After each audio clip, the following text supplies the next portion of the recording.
The great outdoors, awe-inspiring, majestic, musty. As long as I can remember, my family has loved to camp.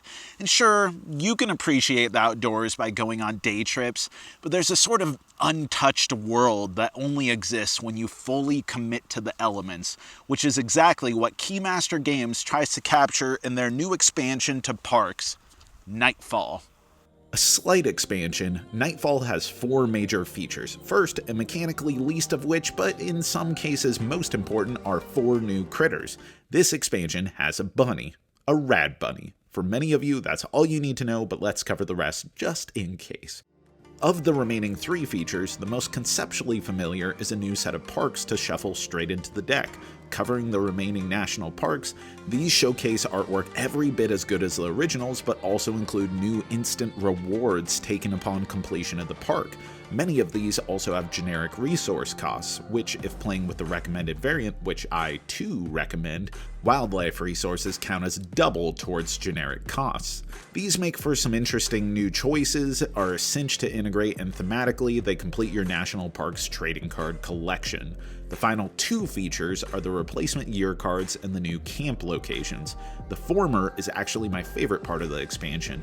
The year cards in the base game, with their you make it or you don't conditions, felt like the most generic and kinda lame part of the original game. These new ones reward you for each time you fulfill their parameters by the end of the game, which on the whole are far more varied and interesting in the context of the game, from resource symbols on parks to animal tokens in your supply to the cost of gear. The fact that you can fulfill these conditions several times encourages you to lean deeper into strategies and changes up the value proposition of parks, making the game more dynamic without making it any more complex. Furthermore, you can acquire more of these throughout the game, largely through interacting with the last and by far most foreign feature of the expansion, the campsites. During setup, you'll lay these tiles out next to the trail, then deploy the adorable yellow tents on the trail itself.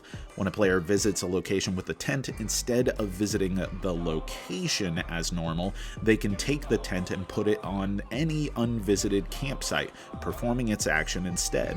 The default, always available camp board lets you draw and cycle out the new year cards, but the others flip over based on what round it is and offer a wide range of powerful effects such as nabbing gear, converting resources to wildlife, or taking park actions. More than anything, these are just one more incentive to push your hikers forward, creating opportunity costs to players lollygagging on the trail.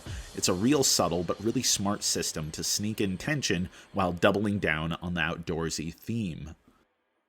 I like this expansion. In fact, I plan on playing with it from here on out. It makes parks feel a little bit more robust without adding anything too fiddly, and all of the new mechanics introduced in it feel organic to the original game structure. And in the case of the year cards, I think they're a downright improvement. My only real knock against it is that there's not a Nightfall-shaped hole in the original game, both figuratively and literally. So if you're like me and you don't mind putting in the extra mileage and you want to feel like you got to see it all, then Nightfall is going to be exactly what you're looking for. But on the other hand, if you are perfectly fine with just day tripping and you don't need to build a fire to feel like you really did it, then passing on Nightfall and playing parks on its own is a perfectly fine option too. And that's our review. Thank you so much for watching. I've been Jack for the Cardboard Herald. If you enjoyed this video, we have all kinds of other reviews, interviews, and recommendations via writing, podcast, and video here on our channel and website cardboardherald.com. Our content is audience supported, so if you want to show your support, please visit our Patreon. Thank you so much for watching. This has been the Cardboard Herald.